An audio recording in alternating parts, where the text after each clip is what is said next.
I'm very pleased with our speaker this morning. I jokingly said if I read everything that he's accomplished and all his chairmen of international firms and national firms, he won't have any time to talk. But you know, I got thinking about it this morning, and let me just give you a thought. Jim Fram is the one that almost 3 years ago, decided that we ought to figure out what was important to the community, and I'm talking about Garland County and Hot Springs. And he put together a program that lasted over 2 years. And the first one was that we put together a group of speakers to talk to all the residents that want to be involved and say, what's important to you?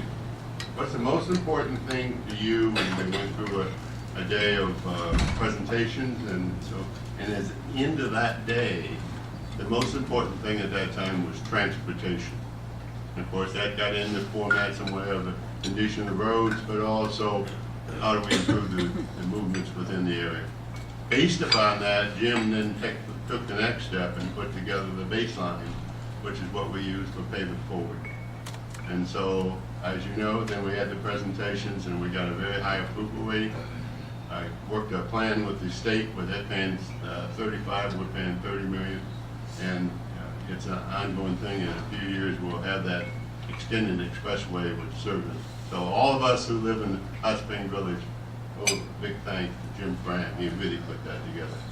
And with that, let me introduce Jim Fram, President and CEO of Metro and the Chamber in Hot Springs.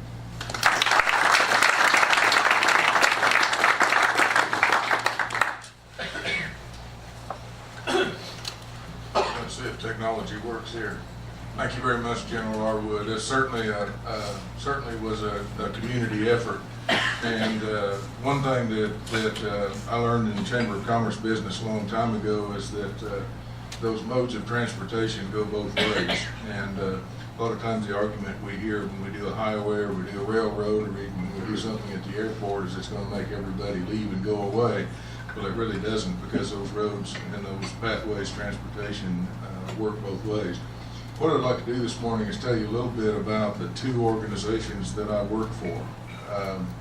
I've worked started my career in Arkansas. I've worked in Texas, Oklahoma, Nebraska, came back to Oklahoma again, and I moved here about 4 years ago from Tulsa, where I worked in the Economic Development Division at the Tulsa Regional Chamber.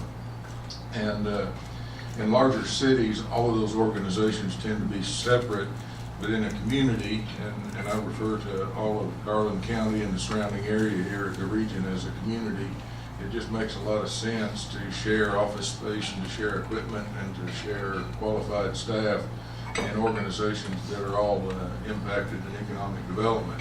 So under the roof of our office, we actually have the Greater Hot Springs Chamber of Commerce, and then we have the Hot Springs Metro Partnership, and I'm going to talk a little bit about the difference between those two. This is the mission of the chamber. This is the mission of the partnership, and I'm going to kind of go through and talk a little bit about the chamber. This is our vision.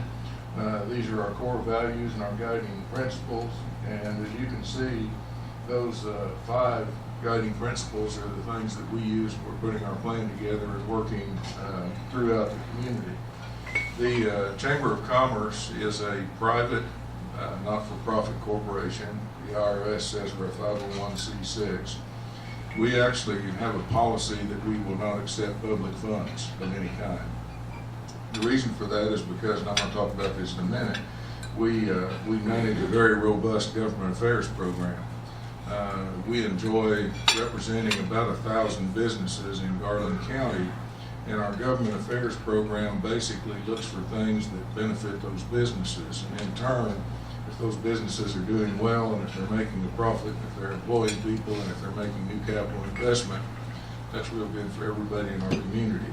And so because sometimes we have to take a stand with a city board or with a county quorum court or with a state legislature or with a member of Congress or a U.S. senator or maybe even a president, and because we have to take some strong stands with some of those, we develop a policy where we don't accept public funds in the chamber, because we want to be able to have a very clear, unconnected record when we try to go influence those entities and those people to do things that support job growth and support new capital investment.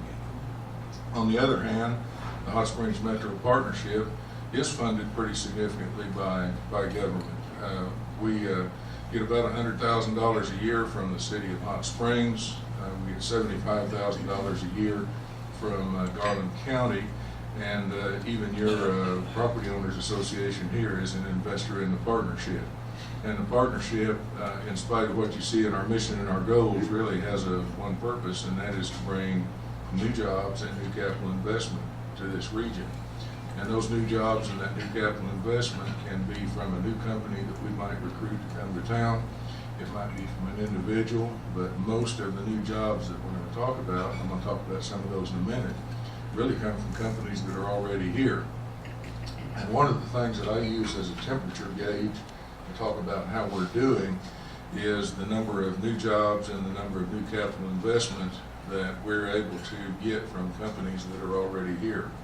A lot of those companies have a choice where they could create those new jobs at some other location in some other state, or they could make a capital investment in some other location in some other state. But we want to work real hard to make sure that they make that capital investment here. I'm going to talk a little bit about chamber programs, and I've touched on government affairs. We have a very active government affairs committee. It's made up of members from our board of directors. I am a registered lobbyist in the state of Arkansas, and so I file a report like any lobbyist do, saying what contact that I've had with elected officials and what we talked about and what we did. And used to, you could buy coffee or lunch. I've never been able to sway an elected official's opinion with a cup of coffee or lunch, but used to we could do that. But the legislature in the last session passed some laws and put it on the ballot, and it was approved by the voters in Arkansas that you can't buy anything for those guys anymore. So the days of being able to influence legislation with a 25-cent cup of coffee are behind us. So we just have to talk about quality. We do have a program called One Voice that meets about once a year, and we look at local, state, and federal issues, and we develop a legislative agenda, and those are things that we would like to see happen. Coming up, actually next week, we have our 4th Washington Fly-In. General Arwood has participated in that since we started that in 2013. We started in 2013 taking 12 people to Washington, spending a couple days talking to different department heads. That has grown each year. This year we have 40 people from Garland County and Hot Springs going to Washington. Congressman Westerman's arranged for us to have all of our meetings in the members' room at the Library of Congress. I've been going to Washington long enough to remember when you had to be a member of Congress to even walk into that room, and now we get to use it for our meetings. But we're going to hear from the director of the U.S. Forest Service. We're going to hear from the deputy director of the U.S. National Park Service. We want to be sure that she understands that we need to keep Hot Springs National Park funded and need to keep employees there and need to keep it going. We're going to hear from somebody from the Federal Aviation Administration about our air service and about our airport. And then that evening we'll have a reception, and we've invited our 2 U.S. senators and all of the congressmen from Arkansas, but the most important people that we've invited are the ones that really do the work in Washington, and that's their staff, the people that work for them and give them information on legislation that they pass. We'll have that evening. And then 2 years ago, we started an event called Breakfast with Bruce. And Congressman Westerman just goes around Washington and finds somebody and brings a surprise guest to breakfast. And last year, we got to hear the chief lobbyist for Google tell us how important broadband and internet service was. I don't know who we're going to get to hear at Breakfast with Bruce this year, but he's promised to bring a couple of well-known dignitaries from around Washington. So I'll be able to report to you in a couple of weeks who that is. The other thing we deal in is membership and finance. We work to try to get our business members to do business with other business members here locally. I know Michael Dollar does that same thing here in the village. You try to, while it's good to bring dollars in from the outside, it's also a very strong effort to make sure that the dollars you have in this community stay within this community and continue to generate. And that's a very important component of what any chambers of commerce do. We do a lot of events. It starts off with our annual meeting in January. We have that at the Hot Springs Convention Center. This year we had a sellout. We had 750 people at our annual banquet. We will have Flavor in the Park. If you haven't been to that, for 25 bucks, you get to go in the bottom floor of the Exchange Street parking garage, and there will be representatives from some 20 plus restaurants in the region. And it's all you can eat and drink for as long as you want to stay in there, and it's a pretty interesting evening. But if you ever wanted to get a little sample of every restaurant in town, that's a real good way to do that. That's coming up in April, and that's just a sample of some of the events that we put on through the year. Facility. Our board meets this afternoon. And we have been working with a local architect, Doug Arnold, for a couple of years to develop a remodeling program for our office. I realized what kind of shape our office was in one day when I had a president of one of our banks from another city walk in the front door, and he didn't know I was within earshot. And he made some comment about, this looks like a savings and loan from 1970. And so that kind of put the light bulb off above my head. We need to start looking at doing something a little different. So Doug Arnold came to work for us, and our board is going to vote this afternoon, hopefully, to finance and fund about an $850,000 upgrade remodel to the chamber office there at the corner of Washington and Grand. Put some new furnishings in and have some conference rooms where we can do video conferencing and, kind of keep up with the rest of the world. We also work on growth initiatives, and that kind of ties in with our government affairs program. And General Arwood mentioned Pay It Forward. We felt like it was vital to have a clearer, safer, wider path for exchange of commerce between Hot Springs Village and between Hot Springs. And the extension of the Martin Luther King Expressway is going to be a great start to doing that. We want to make it easier for people in Hot Springs Village to get to Hot Springs, to take advantage of the retail selection, to take advantage of health care, and to take advantage of other opportunities. And as I mentioned in the beginning, roads go both ways. We also wanted to be able for people in Hot Springs to get to Hot Springs Village to take advantage of all the things that you have up here and to be able to work with. This is taken from our annual report, and this is kind of a recap of last year of 2016. And this is kind of what we did. Our staff actually went into 70 local companies, and when we do those visits, we have a pretty extensive survey form, and we ask them pretty simple things like how many people work here. How many of the people that work here live in Hot Springs Village, or in Garland County? And then we get a little deeper into our questioning, and we ask, what kind of issues are you having? What kind of problems are you having? Are you having trouble getting a permit from Arkansas Department of Environmental Quality? Are you having trouble getting access to highways? And then we act as a facilitator and try to kind of help those companies with those issues. A lot of times on those visits, we'll find out that they're looking at adding a new line of product, or they're adding a new line in manufacturing, and that's an opportunity for us to do a sales pitch to make sure that that expansion is done here and is not done someplace else. Our unemployment rate in November of 2016 was 3.9%. That's lower than the national average. It just dropped to 3.8 in January, and it didn't make as much news as I felt like it needed to make. Michael and I noticed it. It was the lowest unemployment rate ever in the state of Arkansas since they've been recording employment rates in history. Companies with new job expansions, I've just put the names of some of the companies. Triumph Airborne is a huge maintenance operation manufacturing company in the aerospace industry. And below the CEO of that company are 4 executive vice presidents that basically have a fourth of that company's operation. And one of those vice presidents is Mike Abrams, who lives right here in Hot Springs. And so we're working with Triumph Airborne and Triumph Fabrication to see that if any new lines are added and any new business comes in, we want to make it as easy as we can for that business to land here.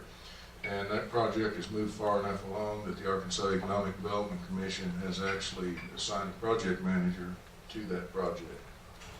Weyerhaeuser, kind of been in and out of Hot Springs for decades, and we thought a couple of years ago that we were going to lose that one.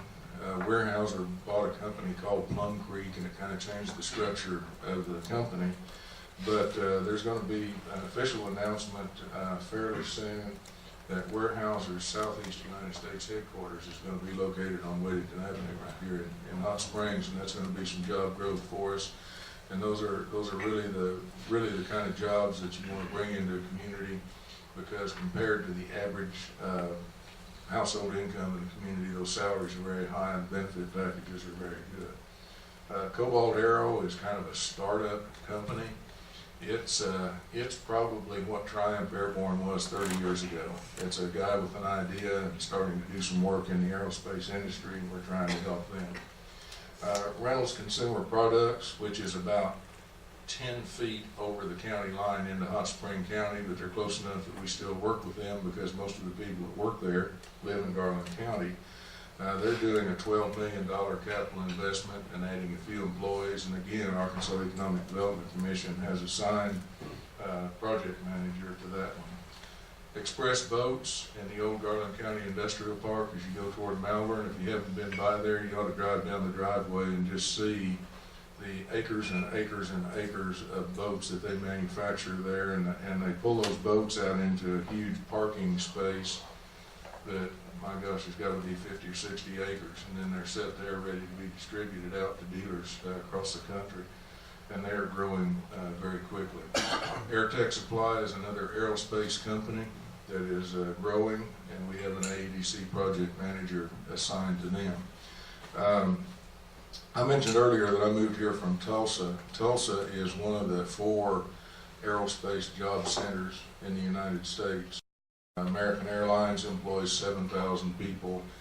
Spirit Aerosystems, Lufthansa, other airlines have huge facilities there. So when I moved from Tulsa, I really thought I was leaving the aerospace industry and was going to be more involved with tourism type things. And about my first 24 hours in Hot Springs, I found out that there are a little over 3,000 aerospace workers in Garland County. And we have 6 aerospace companies kind of scattered around. Triumph Airborne being the largest one of those, but there's a whole bunch of them, and it's really a growing industry here. General Arwood mentioned that we went through a process and kind of refined our strategic plan. And I've been doing this for 30 years now, and I'll never forget the first focus group that we had was right here in the village.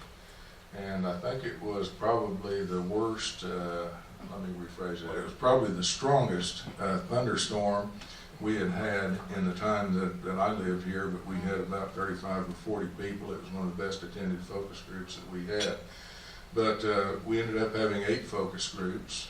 We had several categories. The first one was here. We had one with downtown business owners. We had one with CEOs of companies, and on and on.